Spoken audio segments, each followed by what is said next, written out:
healthcare workers and other patients in healthcare facilities. Other states across the country are grappling with similar problems.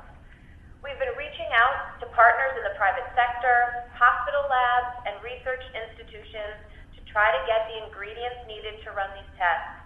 We are working with our partners at the state lab and our federal partners to ensure that they can continue to run testing as other labs around the state continue to work to come online to help meet demand.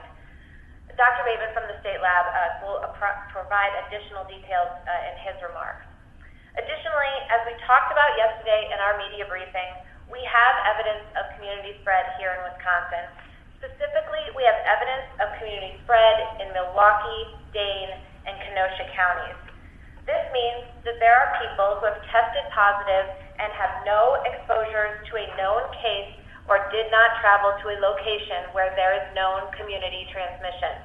Due to these two factors, community spread and our testing challenges, the governor has directed me to sign an order for a statewide moratorium on mass gatherings of 10 or more people to mitigate the spread of COVID-19, effective today at 5 p.m.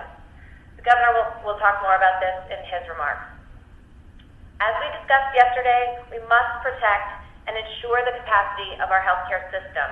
The steps we are taking today, prioritizing testing and enacting stronger social distancing, are necessary steps to do this.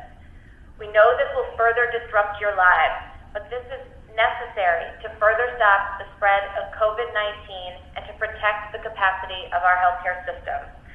Now is the time to make a plan to stay home. It is vital for everyone, but especially for people who are at high risk and vulnerable, like our older citizens and those with compromised immune systems. These are the people who have been most adversely affected by COVID-19, and these are the people and the reason that we all need to take these actions and these recommendations very seriously. Please know the signs and symptoms of COVID-19. These include fever, cough, and shortness of breath. And these are important symptoms to understand when we talk about the prioritization of testing moving forward. If you have these symptoms, call your healthcare provider before you go to a clinic or a hospital. Calling first will further help us preserve the capacity of our healthcare system. I can't say thank you enough to our local and tribal officers who are our boots on the ground in dealing with this public health crisis. The steps we are taking are an unprecedented adjustment to your lives, your businesses, and your activities, but we need to do this to help mitigate the spread of COVID-19. Your efforts are appreciated. We will get through this. The governor and DHS will continue to provide timely and factual information as long as this health crisis continues. Thank you so much. I'll now turn it over to the governor. Thanks a lot, Andrea, for your good work, and good afternoon, and thank you all for joining us once again today. Obviously, it's St. Patrick's Day. We know this is a day many Wisconsinites like to celebrate, and while it's different this year, enjoy the day with your health and safety and the health and safety of the community in mind. With that said, I want to talk a little bit about the state's new directives around social distancing today, as well as an update on some of the other measures the state has taken to help the people of Wisconsin. As Secretary Paul mentioned, I directed her to order a statewide moratorium on mass gatherings of 10 people or more to slow the spread of COVID-19. This order does make exceptions for some critical functions, including transportation, childcare, hotel, military, law enforcement, food pantries, hospitals, long-term care facilities, utilities facilities, job centers, and courts. In addition, as of 5 p.m. today, all bars will be closed in the state and restaurants will be closed except for takeout and delivery. We are seeing community spread of COVID-19 in Wisconsin. This means that there are people who have tested positive who have had no exposures to a known case, nor did they travel to a location where there is known community spread. Today we have cases in Milwaukee, Dane, and Kenosha counties, indicating that there is community spread happening in Wisconsin. Social distance distancing will help keep you and your family and our community from increased risk of exposure. What we're saying here, folks, is simply this: stay home if you can. There are workers on the front line who can't stay home. We need our healthcare workers, our direct care workers, first responders, military and service workers to stay healthy so that they continue to keep us all safe. We also will be expanding the school closure order until further notice. Now, beyond the health concerns, we know that the outbreak of COVID-19 is causing considerable uncertainty for workers and businesses, not only in Wisconsin, but obviously across the globe. To help our workers, we are asking the state legislature to immediately take up legislation to repeal Wisconsin's one-week waiting period for unemployment compensation insurance. In addition, I'll be talking tomorrow with leaders of the legislature about a legislative package. In addition, tomorrow we will issue an order that will waive work search requirements and modify the availability requirements for unemployment insurance benefits for workers impacted by COVID-19. It's incredibly important that the much-needed unemployment insurance funds make it to affected workers quickly. This order will also waive the requirement that UI claimants who are impacted due to COVID-19 conduct at least 4 weekly work search actions. This ensures that claimants who are otherwise eligible but out of work due to COVID-19 are considered available for work and therefore available for benefits. This is in line with federal guidelines related to administering unemployment insurance benefits during the pandemic period and allows the program to support our workers who have been affected by COVID-19 outbreak. I've also called upon the Wisconsin Economic Development Corporation to work closely with Wisconsin Emergency Management and the U.S. Small Business Administration to unlock federal relief funds. The SBA is offering designated states and territories low interest federal disaster loans for working capital to small businesses suffering substantial economic injury as a result of COVID-19. SBA's economic injury disaster loans offer up to $2 million per business in assistance and can provide vital economic support to small businesses to help overcome the temporary loss of revenue they're experiencing. Once the loan funding is unlocked, Wisconsin businesses will be able to access an online portal to apply for the economic injury disaster loans. Wisconsin Economic Development Corporation is also working to provide state-level assistance for local small businesses in the very near future. We also have important elections coming up, and it's imperative that our democracy continues. The good news is that Wisconsin makes it easy to request an absentee ballot. In fact, as of this morning, there are 500,000 absentee ballot requests pending. To help facilitate this influx of requests, I have directed state agencies to support the Wisconsin Election Commission in any way that they can. Finally, I want to talk to you about more ways that you can help and be good neighbors to one another. If you can keep your kids at home with you, please do so to ensure that child care is available to our frontline workers. Continue to wash your hands, clean surfaces, and cover your coughs and sneezes. Donate blood if you're able, and consider donations to food pantries and nonprofits to help folks in need. And right now, our supply chain at grocery stores is keeping up, but if folks continue to stockpile, then we will not be able to keep the shelves stocked. So the message is this: buy what you need, don't buy for a year's supply. So thank you very much for being part of this again today, and I'll turn it over to Dr. Westergaard. Right. So I'm Dr. Bateman from the Wisconsin State Lab of Hygiene. I'll provide just a couple more details on the lab testing details. So we initially had a capacity of about 100 specimens that we could test a day, which was our normal capacity. We've since scaled up to be up to about 400 specimens per day. We've achieve this by extending hours of testing, and we plan to be testing for 7 days per week for the foreseeable future. This is our enhanced sustained capacity at this point of 400 a day. However, yesterday and today, the number of specimens that we've received has been substantially higher than this 400 mark. The PCR test that we use, that is the test that was developed in CDC, requires many different ingredients to produce a result. It's much more complex than a pregnancy test where one stick equals one result. So we have a decent number of supplies currently, but the supply chain right now is fragile because so many other labs nationwide are bringing on and scaling up this testing. This is a nationwide issue, not just Wisconsin. So to avoid depleting the supplies we currently have, we're working with our partners at DHS to prioritize the available tests.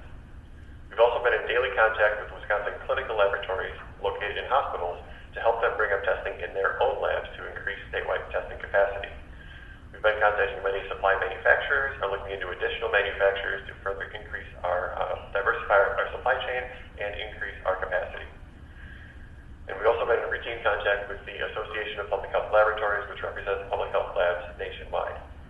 We know that there is some frustration about testing issues nationwide. I do want to assure you that everyone at the state lab and our staff are working very long hours every day with our partners at DHS and others to do the best we can to serve the people of Wisconsin. Thank you. Okay, thank you. Now we'll open it up to questions or reminders to maintain quality audio. Keep your phones on mute. It's time to ask your questions. If you can, use star 6 to mute and unmute your phone. And we'll begin our questions this afternoon with Bateman from the USA Today Network. Maddie?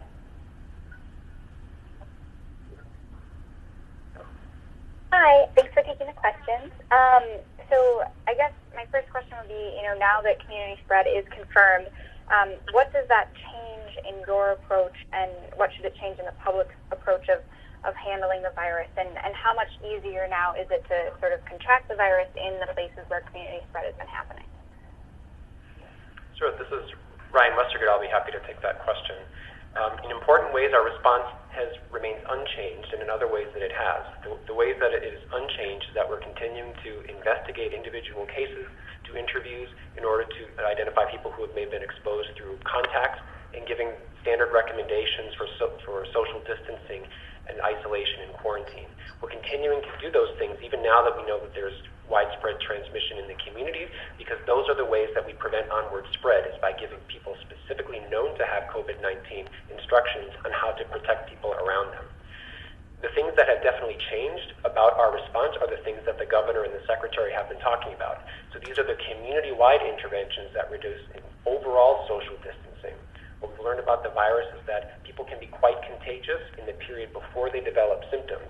So because people can be asymptomatic and spread the virus, we need to make sure that in general, during this period where the virus is starting to spread, people keep distance between themselves. So that's really now the focus of our public health response. We're not stopping to do the traditional time-tested public health activities of case investigation, quarantine, and isolation.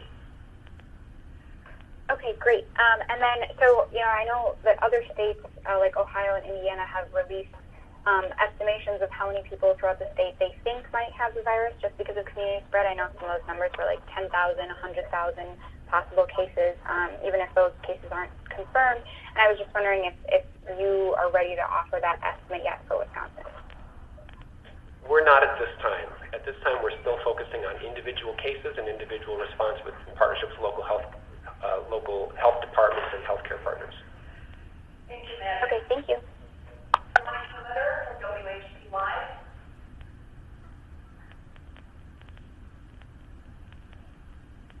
Just a reminder, star 6 to mute and unmute your phone. Mike Commodore, WHCY Radio.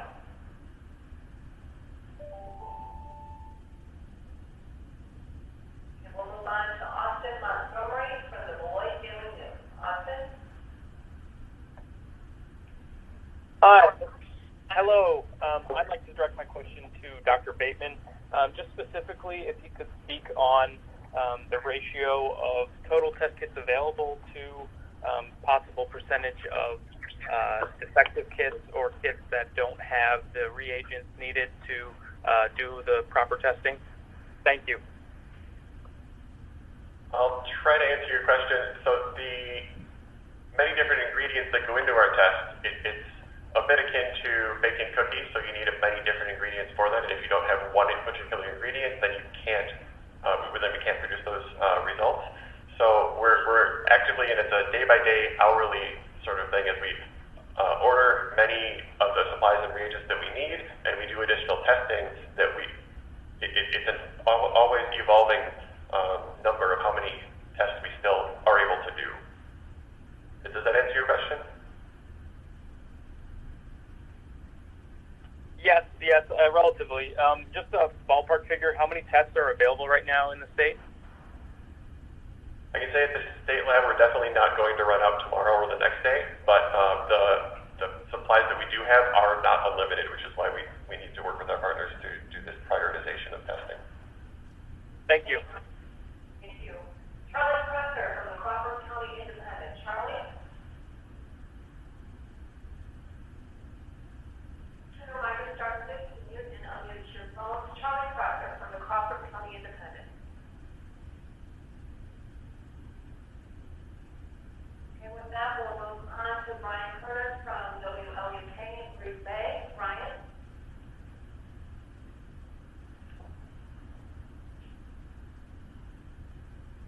Brian from WLUK. Okay, we'll move on to Sarah Thompson from WDAY in Green Bay. Sarah? Hello, thanks for taking my question. For the governor, you mentioned something about expanding the school closure notice until further notice. What did you mean by that, or can you elaborate on that? Yes. In the first notice, executive order around this issue, we had an April 6th deadline.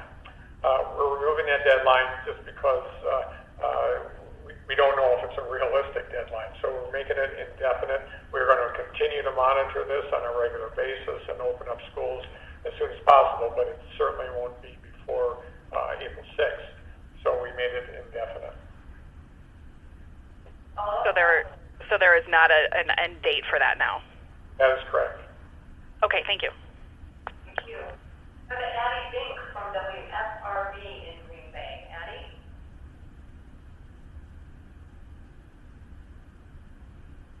Reminder once again, start this, mute and unmute your phone. Addie from WSRB in Green Bay. Moving on to Rob Sutton from WTAQ Radio in Green Bay. Rob? Well, thanks for taking my question. One quick thing. Can we get the counties that the new cases are in? And then as a secondary question, this one is for the governor. The moratorium on gatherings of more than 10, will that be enforced by police? And if so, will there be, what would the penalties for that be?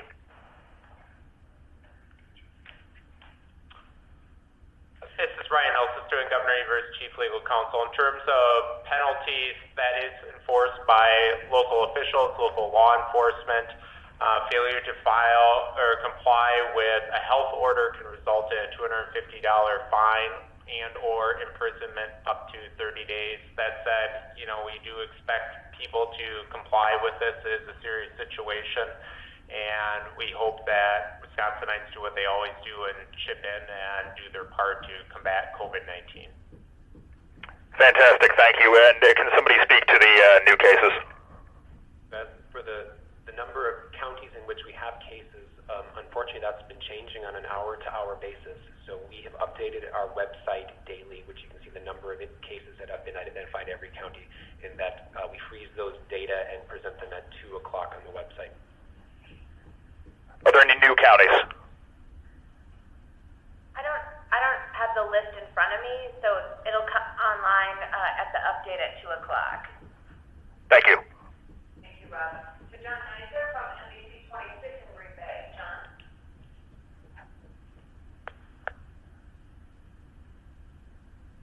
All right, can you hear me? Hi, Jeff. Yes. All right, Governor, do you anticipate the National Guard will be called up for state active duty, and if so, what role will they play?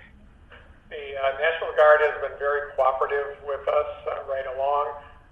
They are part of our team that's rolling out these emergency procedures. They did activate several National Guard members to bring back from Georgia, folks that were on the cruise ship that sat in the Pacific Ocean for many days.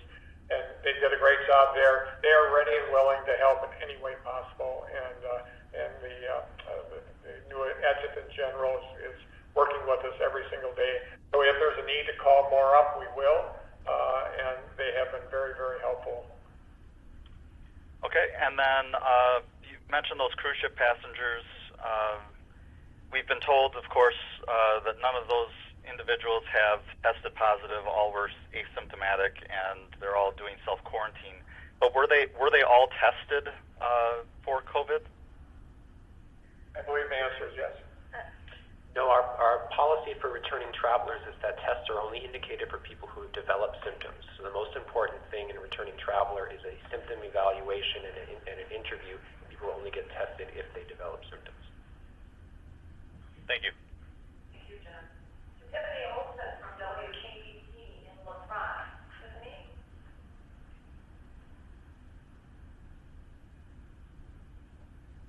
Tiffany Olson from WKBT. We'll move on to David Wahlberg from the Wisconsin State Journal. David? Yeah, hi, thank you. It looks like more drive-through testing is becoming available in Wisconsin. So I'm wondering, can you characterize the extent of drive-through testing that you're aware of? And then given that drive-through testing likely is going to create more testing demand, and yet at the same time you're saying only certain people should be tested, how are you going to square those two things? I'd be happy to start by addressing that question and talk more about what we mean when we say we're prioritizing tests and how we hope that gets implemented. So the availability of drive-through testing is something that we support in order to reduce the threshold for getting people tested. But our message to clinicians that went out today, and I think it's also important for the general public to hear and understand this message, is that not everyone needs a test. People that don't have any symptoms have no reason to get a COVID-19 test. And people who have minimal symptoms like the common cold also likely don't need a test. So why is that? So understanding who has COVID-19 is very important for people in the hospital because that allows us to help make appropriate diagnosis and management decisions and also helps us do maximum interventions related to infection control. And for people who have mild illnesses, because there's not a specific treatment, it doesn't help us take care of people any better. In fact, most people get better without treatment. So right at this stage where our priorities are to minimize the spread in healthcare settings, and our advice to the general population is to stop the spread of respiratory viruses. We can control the infection, control the epidemic without knowing and being able to identify every single case. So the message to providers is that we really want to prioritize hospitalized patients who are high risk of having poor outcomes because of medical complications and comorbidities, and people in congregate settings like long-term care facilities. The message to the general public is that if you're not in one of those high-risk groups, you probably don't need a test. Okay, thank you. And just as a follow-up, could someone characterize the aggregate level of ventilators that we have in isolation beds statewide and what the potential need might be? So our folks in the statewide response are working very closely with our hospital partners around the state to do that kind of inventory, to understand how hospitals are thinking about the surge capacity within their own hospitals and across their communities, so that we have a good understanding of the status and the state of our ability to surge moving forward. Are you saying you don't know the statewide totals yet, though? So we are continuing to work to get a definitive number of ventilators. Okay, thank you. Thank you, David.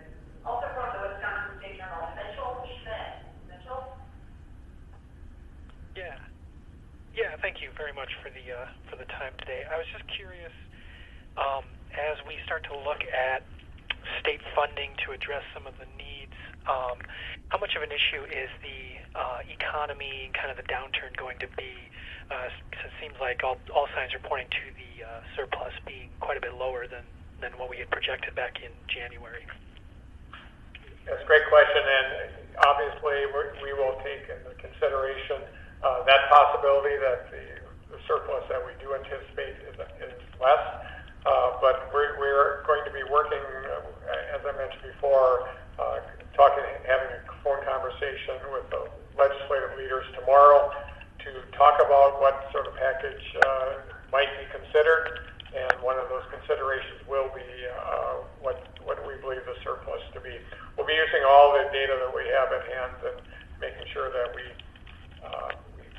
do a good job of making sure that people are not harmed by this. Obviously, there is some harm now, but we want to make sure that people and our businesses in the state are held harmless.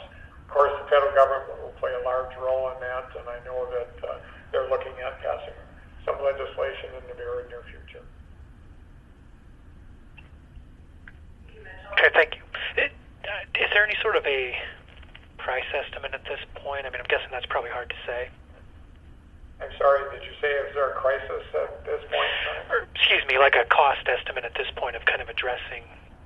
Not yet, but we're working on that. Actually, ever since we started understanding the importance of this, we've been working on that. We hope to have that information available. Okay, thank you.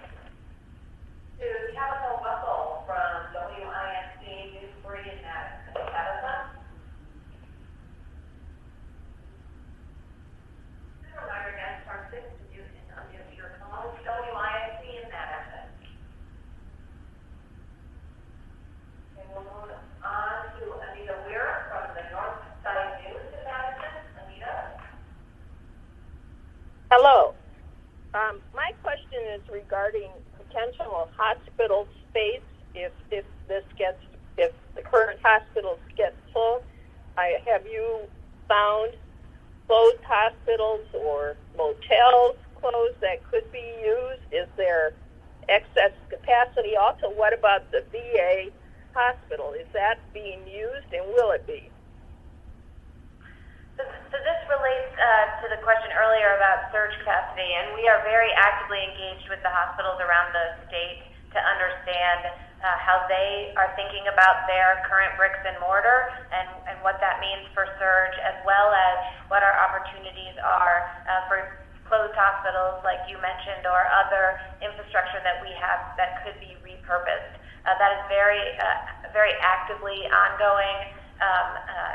And we'll continue to figure that out here. But there's no list. There's no analysis of what is out there. That's the conversation we are having right now. Okay. Thank you. Shelley Pittman from WORT in Madison.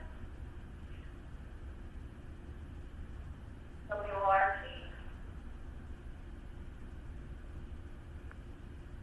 Move on to WKOW in Madison. WKOW. Yes, thank you. I just wanted to clarify. You guys talked about it a little bit, but we get so many questions from viewers who call to get a test because they think they fit the criteria and their doctor doesn't end up testing them. So I just want to make sure, even though with the community spread here in Dane County and others, that nothing has really changed as far as criteria for having a test done, that the doctor would kind of have discretion over whether to choose to have somebody tested. Is that still the case? Yeah, it's still the case that we're relying on healthcare providers to make that determination of whether someone needs a test. But we are giving specific guidance on who we think should be prioritized for testing. And as I said, that's people who are severely ill and require hospitalization. So that does mean that people who do not require hospitalization, or people that have mild respiratory symptoms for which they normally go to the doctor. So many times we get a cold and we go to pharmacy and get over-the-counter medications. We actually want those patients to not go get tested, even assuming that some of them have COVID-19. And the reason for this is because as it spreads in the community, we want to do everything we can to reduce the strain on the healthcare system. And so for most people who develop this infection are going to be fine. It's going to be just like the common cold. It's going to get better with supportive care. There's not a high need to get tests for those people. In fact, it's actually protective of our healthcare system and our healthcare workers to keep them at home and make sure that they have resources they can call if they have questions or if they're concerned about their symptoms.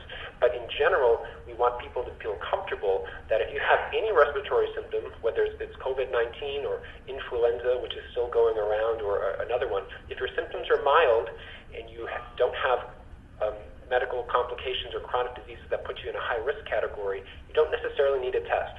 And so that's our recommendation for both patients and providers right now. Okay, thank you. That's my understanding. I just wanted to make sure. I know you guys had chatted about it before, but my other question is, can you be more specific on the communities, towns, and cities that have this? I know you send out the counties, but we get a lot of questions about which areas of the county, and for like Milwaukee and Dane, it's a little bit bigger.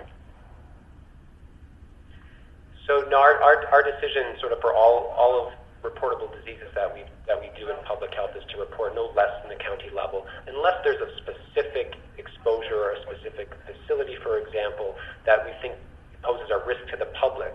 If the public needs to know about a specific area that would be unsafe to visit, then we tell them that. But just to protect privacy of individuals, we only report data out at the county level. Okay, thanks for taking my questions.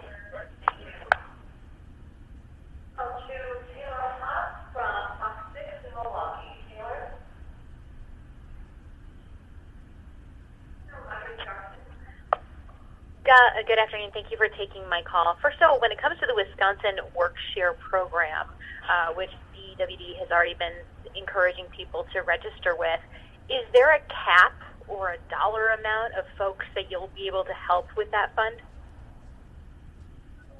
We'll have to get that information for you, unless you know. DWD is actively working in order to build up capacity and be able to address the increased need. That's something that we've been actively working on. Okay. And my follow-up question is, if I'm hearing you right, even if you may have COVID-19, don't go get a test because you can, stay at home. Is that an indication that we will never have an accurate number of the amount of people here in Wisconsin that actually have it? I believe it's fair to say that we don't intend to count every single case, but that doesn't mean that we can have an accurate assessment or estimation of the numbers of cases or the degree of the epidemic. We do something very similar with influenza. We do surveillance, which means we count hospitalizations, and a certain proportion of people who come into healthcare get a test just for data collection purposes. So we, in epidemiology, feel that we can give a good estimation of the disease burden in an area without counting every single case, and that's something that we do for all conditions. Thank you, Taylor. Two reporters from WIS and Milwaukee, Andy or Matthew? From WIS. Hello, can you hear me? Can you hear me? I'm sorry. Yep. Okay, so help me out here, Dr. Westergaard. So, if the only way to contain this, if everyone gets a test, for example, if you have symptoms that are mild and you stay home for 2 weeks, how do you know when you're not infectious to other people again? No, that's a great question. It's still a new virus, and the research is ongoing, but there have been some publications from various parts of the world that have shed some light on this. We feel that a majority of cases, about a week to 10 days after the onset of symptoms, the level of virus that's they're shedding or that's coming from their body is low enough that it makes transmission unlikely. So it may not be 100% that we can tell everyone without some very sophisticated testing when they're not contagious. But as a general recommendation, people whose symptoms who are completely better, they've had no fever for 3 days, and at least a week has gone by since they started to have symptoms, that's the threshold that CDC and we're adopting as a good recommendation for when someone's no longer contagious. So that's something that's really been an evolution. A week ago, we gave guidance to our local public health that we thought 2 weeks was the safest. But some international public health organizations, based on some research, have said that a 7-day period is probably sufficient as long as their symptoms have gotten better and they've had no fever for 3 days.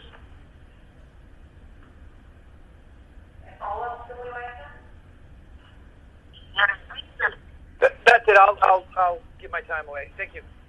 All right, thank you. To Mark Stevens from CBS 58. Mark?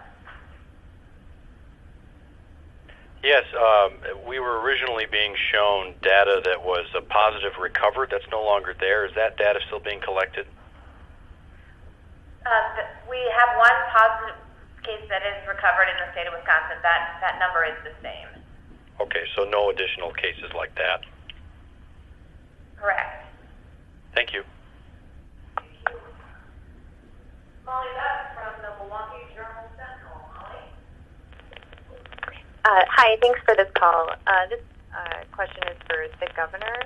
I'm wondering what kind of guidance you're giving to local officials for enforcement of the bar and restaurant closures and the gathering limits. One county sheriff told us they're just responding to complaints and are not going to be proactive about it. I'm just wondering if you think that's adequate. Molly, this is Ryan Olsestuen. The Attorney General will be providing guidance to local officials regarding enforcement. And again, this is something where, while there are penalties associated with it, we really do hope that everybody chips in and does their part because of the gravity of the situation and the number of businesses and places impacted by this order. Thank you.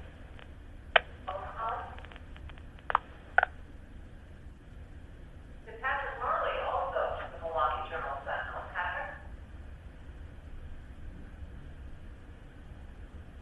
Patrick Marley, Journal-Sentinel. And we'll move on to Lauren Anderson. Yeah, I'm sorry. I'm here. It's not too late. Yeah, sorry, I had trouble unmuting my phone there. Earlier it was stated that we won't run out of these reagents or supplies tomorrow or the next day. But what about the day after that? I mean, when do we hit the wall on your supply chain that will make it so you can't do tests? That's exactly what we're trying to prevent with prioritizing the samples, the reagents that we have for the highest priority specimens. And it's a constantly evolving number as we do more tests as well as order more supplies and ingredients for it. So I can't really give you an exact, it won't be the day after that, I can guarantee that. But just the general, we know that these are not unlimited, and so we need to prioritize the testing capacity that we do have. I would say, Patrick, this is Andrea Palm. We also are working very actively with other labs that are coming on board and in the private sector and other partners to help us expand capacity and bridge this so that we are spreading more widely folks who are able to do this testing to take some of this pressure off the state lab as well. But expanding capacity more broadly is a really important part of the sustainability of our testing capacity over time. And thanks much for that. Switching topics a little bit, ICU beds, do you feel that you have a good handle of how many ICU beds there are in the state, and will it be enough for what's going to hit us? So I think the actions that the governor's directed me to take today and the ones since Thursday when we declared the public health emergency are all designed to try to protect the healthcare system so that we do have the capacity and that we are able to surge to a place that we are able to treat those who are most severely impacted by the disease.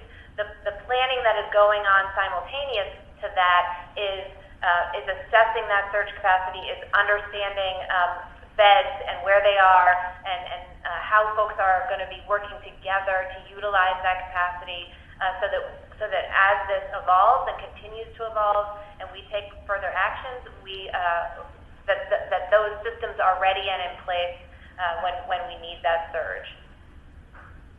And so do we know how many beds we have? But it's not a static number because facilities will convert space. They will places that are ambulatory or that have lower priority patients that are not part of this response. They'll take over those parts. There's all of that planning and everybody's thinking through their own capacity within their own facilities. Is happening now, and so we will get a better understanding of the full capacity of the state of Wisconsin as the hospitals continue to think through that, and we all work together to get to a number that everybody has an understanding of. Thank you, Patrick. Moving on to Lauren Anderson from Biz Times in Milwaukee. Lauren? Hi, thanks. My question is, of the 72 cases that are confirmed at this point, what do we know about those patients' status? Are they, how many are being hospitalized in critical care, and how many are recovering at home? We don't have that. We don't have information to share at that level of detail. Many of the cases were just identified today, and we're still collecting information. Follow-up, Lauren?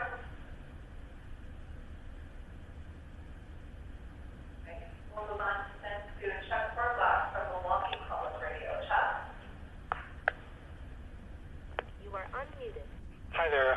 Could you still talk about the age range, and specifically, do we have any people 18 and under who are ill? Again, we don't have that information at that level of detail right now. Thank you, Chuck.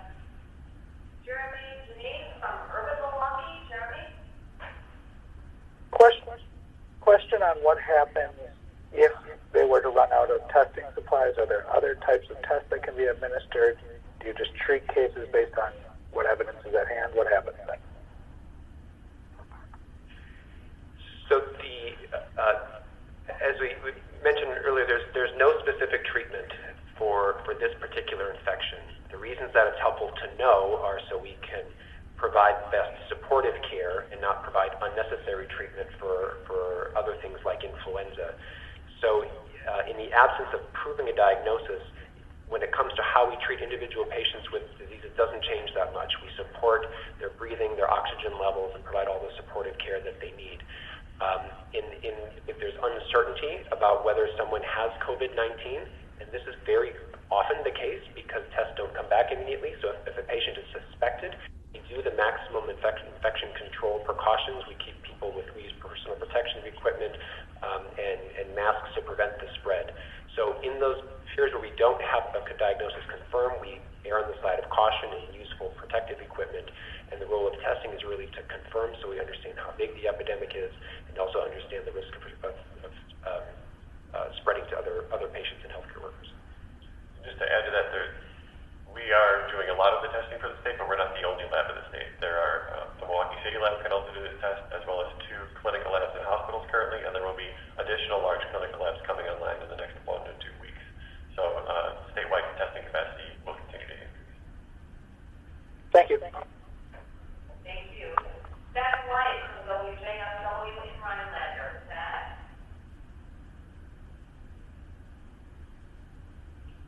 WJSW in Rhinelander? No, Myers starts to use it on your phone. We'll move on then to Matt Piper from the Sheboygan Press. Matt? Yeah, thank you. I'm sorry if this was addressed earlier, but I am wondering, with the amount of tests that you're saying you have the capacity to do each day, over the weekend, if I understand right, you could do 300 per day. Now you can do 400 per day, and you have more requests coming in than that. Why are the daily numbers of new tests not 300 or 400, considering that's just the one lab that those tests are occurring at, and there are other labs contributing as well? So the number of tests that are performed in a lab aren't necessarily the number of people tested for it. So we're reporting individuals who are tested positive or negative, but some individuals get multiple tests from 2 sites. That's been something that changed. Initially, there was a swab in nose and the throat. As that's gone on, the recommendation is to use fewer specimens and just a nose swab. So there's that's one reason the numbers don't match up. There's also a lag with some turnaround time, and there's delays in reporting. So there's a lot of different labs reporting data at the same time. So we're trying to, on our DPH website, we're really trying to present accurately the number of individuals who have been evaluated, and most importantly, the number of individuals who are positive or have infection, but the number of cases doesn't match up one-to-one. Is that fair to say? Yeah, and also due to the delay of the uptake was today at 2 p.m. That's right. Thank you for that. And then also on ventilators, I just wanted to follow up. I understand you don't have a perfect number right now, but do you have a ballpark, considering that's something that seems like hospitals should be able to provide fairly easily? And if there was a deficiency, are there any ways you can address that? The president has encouraged hospitals to seek and purchase more of them. We are continuing to work with our partners to get exact numbers, and we certainly can provide that when we have it. To Jake Exall from the Waukesha Freeman. Jake?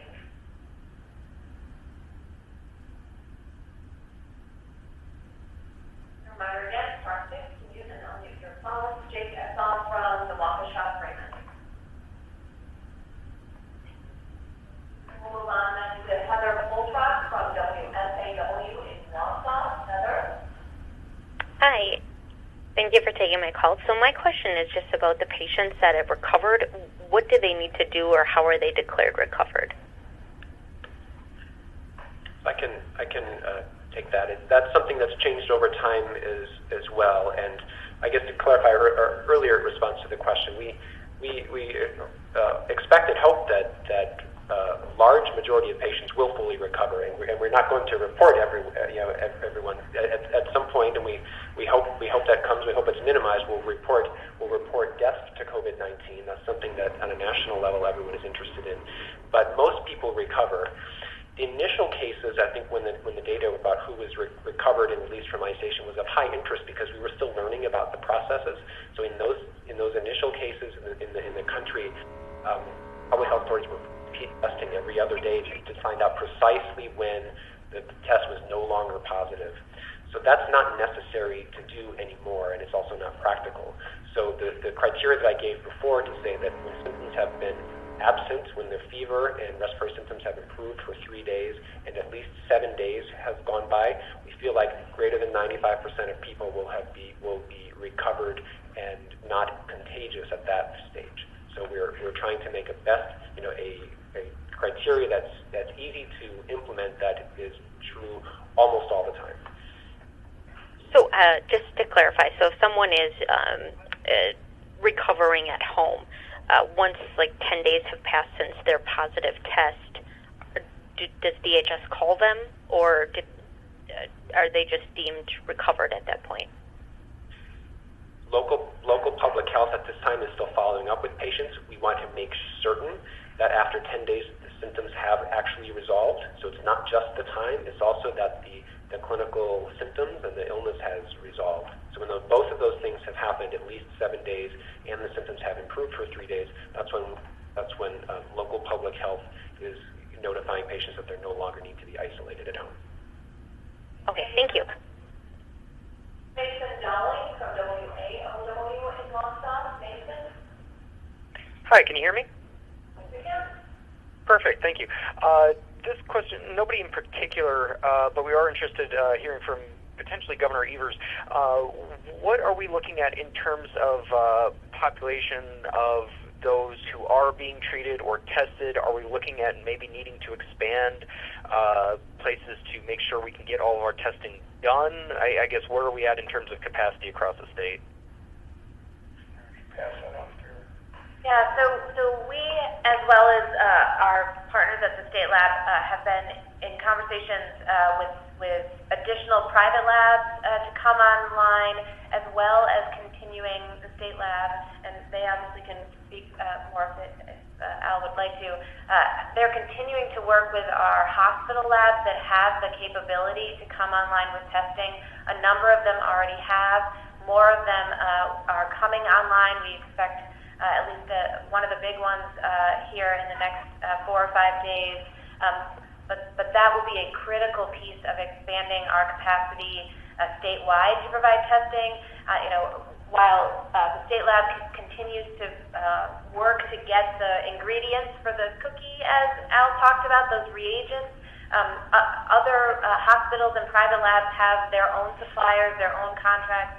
And so while everyone is looking to get these different ingredients for their tests, expanding the capacity and the number of places that have pipelines and contracts will help us expand our capacity and be able to meet need. And so those are really important pieces of what needs to happen urgently over the next week to a month, and then into the coming months when manufacturers will have more prepackaged tests that will be more like annual flu tests that are easier to provide to patients. And then my one follow-up question was, obviously this is a pretty big jump from 46 to 72 cases, and all the national agencies have been reporting that it's just going to get worse before it gets any better.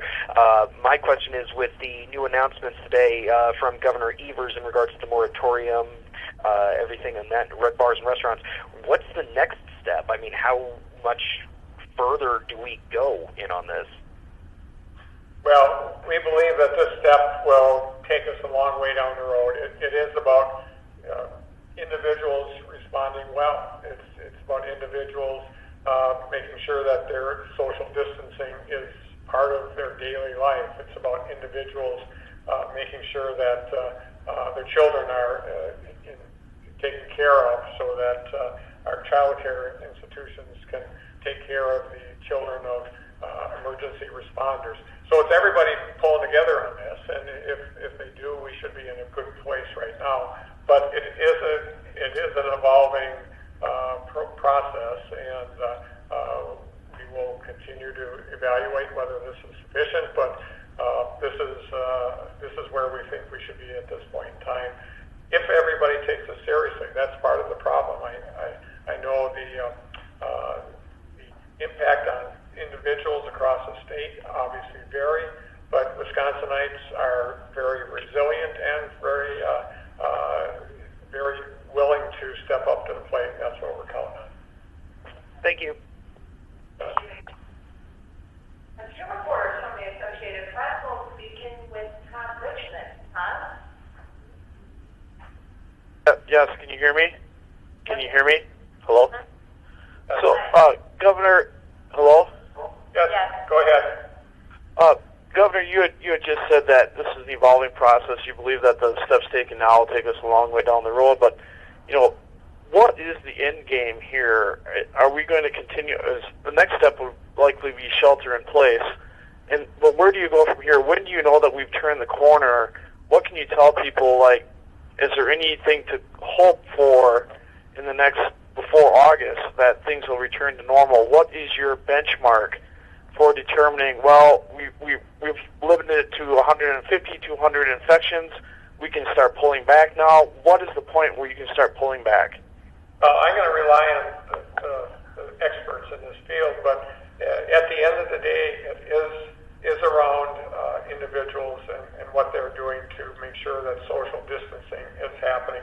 And we might be asking for more in the coming days and weeks. And we appreciate what everybody's doing across the state of Wisconsin, but this is an evolving process, as you know, and people of Wisconsin now know. So as it evolves, our science will become better, and we may have other recommendations. And it's difficult right now, I'd say, to determine benchmarks, because we've seen how the virus evolves, and so I think it's very difficult to establish those benchmarks now. But I'll ask either of the experts here to see if they have any ideas on that. But we are resilient people, and I know people are waiting desperately for a final answer. But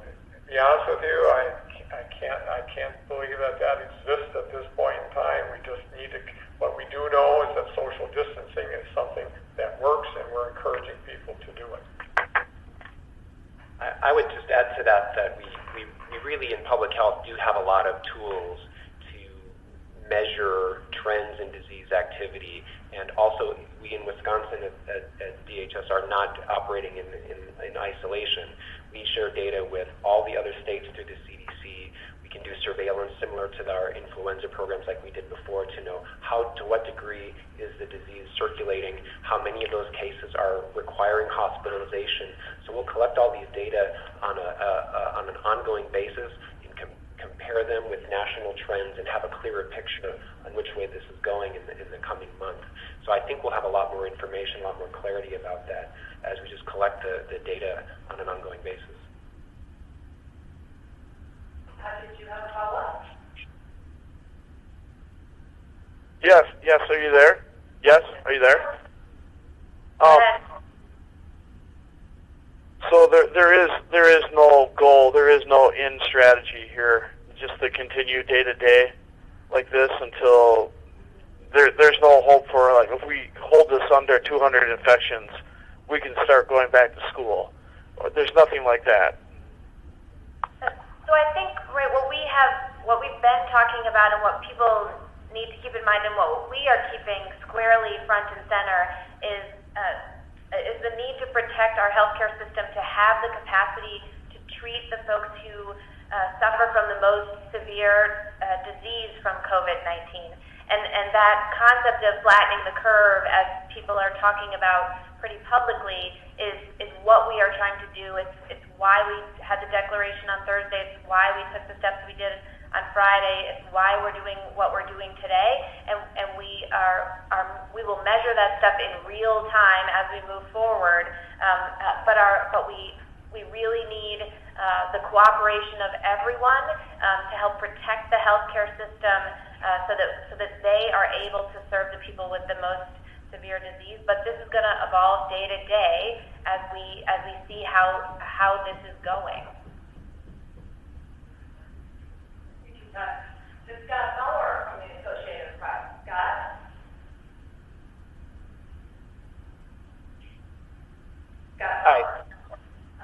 Hi. Thanks for taking the question. Governor, given this latest restriction, how can anyone feel good about holding an election where arguably a lot of high-risk people, older people, will be manning the polls, and more than 10 people will certainly be congregating at polling places? Why is that still a reasonable thing to do? Well, we continue to evaluate that, but I think I just want to make sure people understand the complexity of our spring general election. It's not a primary election. It's only a primary election for the presidential candidates. We have lots of other nonpartisan, and you know this, we have lots of other nonpartisan officials at the county level, at the state level, at the local level. And so we have to weigh all that. And, you know, to be honest with you, your point is a good one, but at what point isn't that the case? And how long do we potentially leave offices not filled because we're into July or August and we haven't held a general election? So the good news is this, is that we have one of the easiest and best absentee ballot opportunities here in the state of Wisconsin. We have over 500,000, Wisconsinites that's already requested this. So our goal right now is to get as many absentee ballots as possible, and continue to take a look at what an election would look like on April 7th. But I encourage people not to compare us to Ohio, and we obviously would not wait until the night before to make a historic decision like that. But at the end of the day, this is about the complexity of our election system. This is about our democracy, and I know it's also about health, and we will be weighing all those things going forward. But in the meantime, people should be able to get out and provide input to our democracy by voting absentee as much as people can do that. A quick follow-up. When do you hope to have the legislature come back to take up whatever package you're going to put forward? We'll be discussing that tomorrow with the legislative leaders. You've got Andy Moore from PBS Wisconsin. Andy?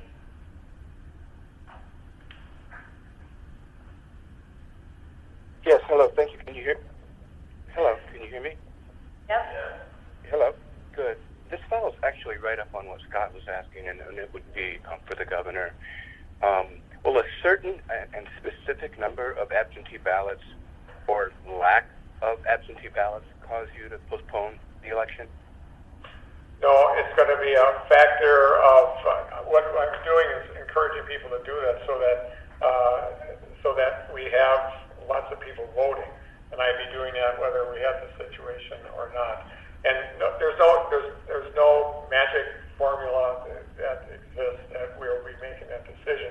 It's whether we can do it safely, and also whether we can have transition of our democracy from one person to another. As you know, we have all sorts of general elections where people are retiring or not staying in office. We can't afford to let offices be empty, but in turn we also have to be safe. So those are things that we're going to be weighing. Okay, and then a follow-up. And this was spoken to at the top of the call. I missed it. But how will the legislature consider economic relief going forward if they can't physically convene? We'll be talking about that with the legislative leaders tomorrow.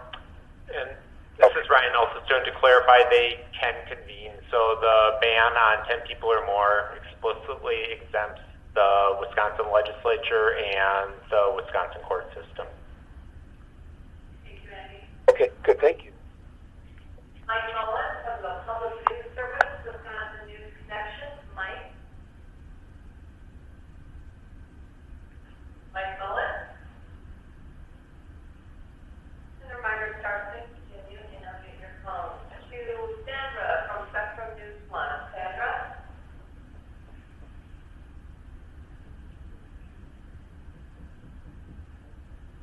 What is the phone?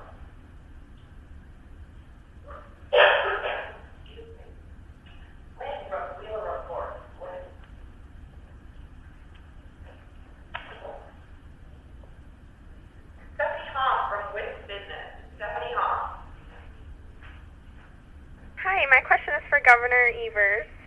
How can you meet in the legislature if there's a ban on 10 or more people when most of the legislatures are above the age of 70? Why is it healthy? Is it healthy to have them meet?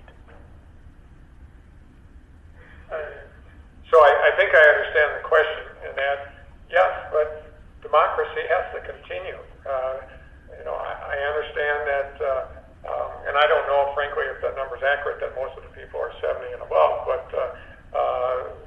if we need to meet as policymakers in the state, we will meet, and it's important that we do so. So you take some chances in life, but this is one where I believe if indeed we deem that there's a necessity to meet, we will meet and do the work of the people of Wisconsin. And then my follow-up to that is, I guess, why would you seek a repeal of the unemployment 1-week delay rather than a suspension, which is more palatable for Republican lawmakers? Well, we'll be discussing that going forward. We need to take care of the present situation so that people have access to that. Eric Gunn, the Wisconsin Examiner. Eric Gunn. Yes. Regarding your reference, Governor, to the accessing Small Business Administration support, does that require a formal disaster declaration, and is that something that you plan to make or have made? I'm not sure the answer to that. We'll get that information to you, but we believe that we can access that. If it means that we have to make a declaration to do that, we'll do that. Follow-up? And a follow-up with regard to the additional restrictions on gatherings and so on, is there a curfew in the offing at some point? Not at this point in time. Okay. Wisconsin Health News, either Sean or Tim. Wisconsin Health News, Sean or Tim? Hi, this is Tim. Thanks so much for the time and for the question. The Department of Health Services sent out a bulletin today saying that the national stockpile of personal protective equipment for healthcare workers, including respirators and surgical masks, is extremely limited. What type of request has the state made to the national stockpile, and at what point do they expect to receive some of these supplies from the federal government? So we have received word from the federal government that we will receive a small allotment of a variety of pieces of equipment from the stockpile. The team is currently working through how we prioritize, how we work through the deployment of those of what we are receiving from the stockpile. But we and states all across the country continue to press CDC and the federal government for whatever supplies we can get. We know that there are shortages of a variety of things like PPE, and so this is going to be a problem for us. It's going to be a problem across the country, and we are very interested in getting as much as we can from the Strategic National Stockpile at the federal level. Ryan, do you have more you want to say about that, or did we get it? Just that we're also querying specific health systems about their needs, so we can receive requests when we have a good accounting of what resources are available and distribute them equitably. How likely is it that Wisconsin providers could run out of these supplies? I think there are real shortages that we're hearing about, and it's not only one type of supplies. We've heard about shortages of gloves and gowns and masks and face shields, and the situation is dynamic. They're not always permanent shortages, but as we hear about health systems, particular hospitals running low on things, try to respond as best we can, and our Office of Preparedness has communication channels to try to gather those things on an ongoing basis. Okay, thank you. Thank you. Three reporters from Wisconsin Public Radio will begin with Shemaine Mills. Shemaine?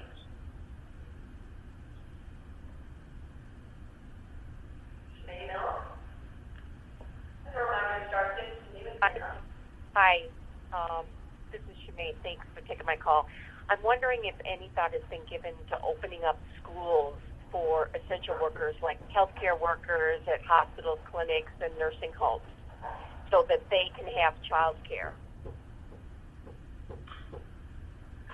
I know our Department of Children and Families are working regularly with all folks, and in addition to our schools, to make sure that we have the facilities that we need to have so that emergency responders and others have child care.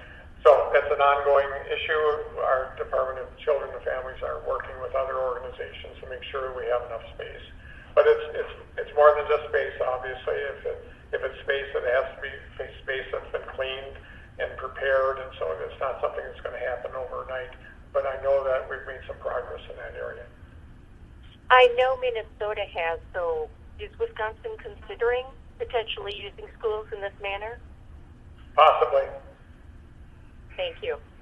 Thank you, Shemaine. Rich Kramer from Wisconsin Public Radio. Rich? Kind of following up on a question just a little while ago, are we, in terms of testing supplies themselves, reagents and media, whatever, are we at risk of running out of those? Because at this point it's already been described as a pinch point, and with more labs, with more places ramping up, could we run out? Well, like I said, we're not in dire need of running out very soon, but there are issues with the supply chains. They're quite fragile right now, and that's why we want to save the reagents that we have for priority testing. As other labs come online, there are also many other manufacturers that are getting their tests up and running and approved through the FDA daily. Past couple days, there's been a couple additional ones. So it is continuing to scale up, and the more different manufacturers get their tests approved, that's additional potential tests out there. And a quick follow-up. So, I've heard that the ramping up could take 1 to 2 months, for the full capacity of the private labs. So in the meantime, are we essentially rationing tests? I wouldn't characterize it that way. I think we're prioritizing tests for the situations where the information delivered by the test has the highest impact. And I don't feel like we are operating in the dark in any way, because for people for whom there's a longer turnaround time, if outpatients do need, or healthcare workers, the recommendation for people, whether their test is positive or pending, remains the same, which is supportive care and isolation to avoid exposure to other people. So we have enough tests to test the most critically ill people for whom we need to know the answer immediately, and the other tests we have a longer turnaround time. So I feel like people are not suffering. The system is not suffering as a result. We're just trying to be best stewards of the resources that we have. Thank you for that. And could I get the names of was it the same person that answered both times there? This is Ryan Westergaard. I answered about the prioritization question, and Dr. Al Bateman answered about the reagents. Thank you, Jim.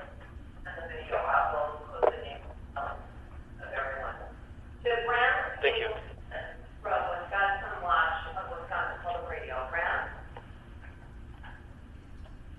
Yeah, hi there. I have a quick question. Hi. 2 quick questions. The first one is, how many of our 72 cases are healthcare workers? I believe we don't have that number available right now. We literally just, as I was walking in, I've got the numbers, and our website will update the cascade to counties. But as it relates to healthcare workers, we think that we need to protect people's privacy. There may be healthcare facilities who choose to disclose that themselves if they have a case, as they work to do their own tracing and prevent the spread. But yeah, I don't know of a healthcare worker case at the moment. Okay. And my follow-up question is, what steps are we taking or considering in order to maintain a sufficient healthcare workforce in the possibility that we see this large influx of patients due to COVID-19, and also, other considerations like the healthcare workforce getting sick and children being at home and childcare challenges?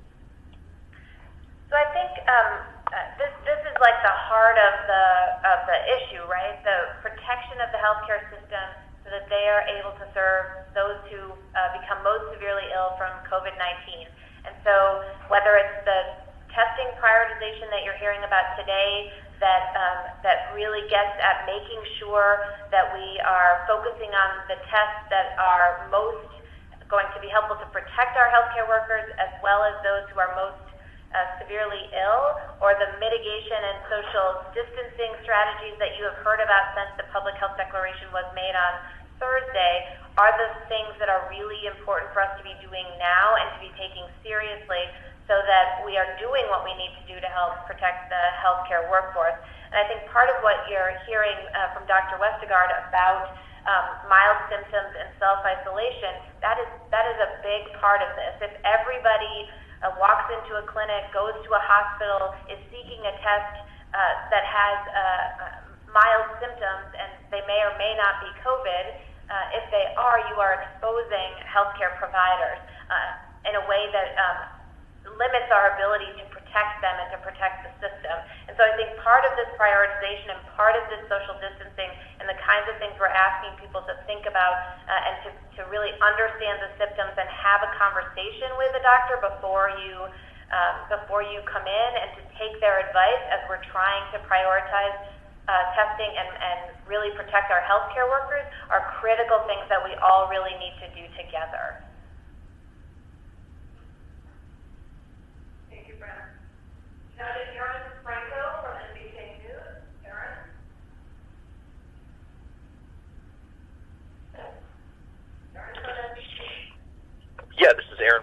ABC News. Circling back to the election, it sounds like right now there's no consideration to pushing back the election date. Is there any consideration to suspending the in-person voting part of it? And are there any measures that might be taken, like limiting poll locations or bringing in extra poll workers? Any other changes that are being considered? Yeah, we're considering all sorts of options, and frankly, we'll learn some tonight. We have 3 states that are moving ahead with this. We can learn from their successes and from their failures, but we do believe that having democracy move forward, and again, I have to emphasize, this isn't about the presidential primary. This is about our general election in the state of Wisconsin, where lots of local officials and county officials are being elected. And so we're taking this seriously, but we'll be looking at all the items that you mentioned, including how successful tonight's 3 states are.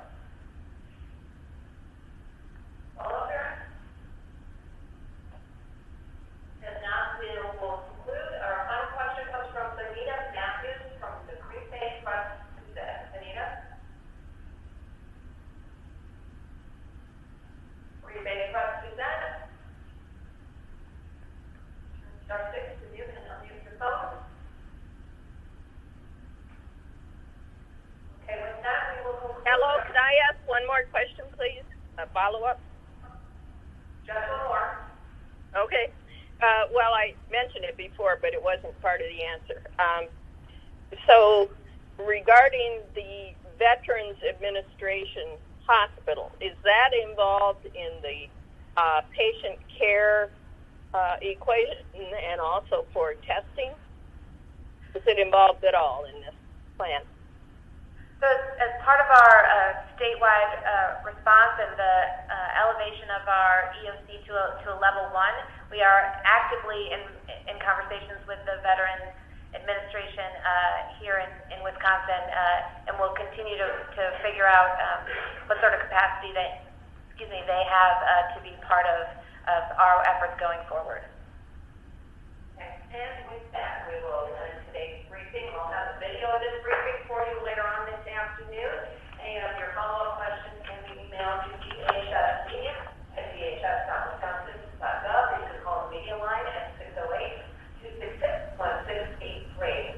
Also, a reminder to continue to monitor the DHS Outbreaks and Investigations page and the COVID-19 page at the dhs.wisconsin.gov site for updates on this investigation and pandemic preparation. Thank you, and have a good afternoon.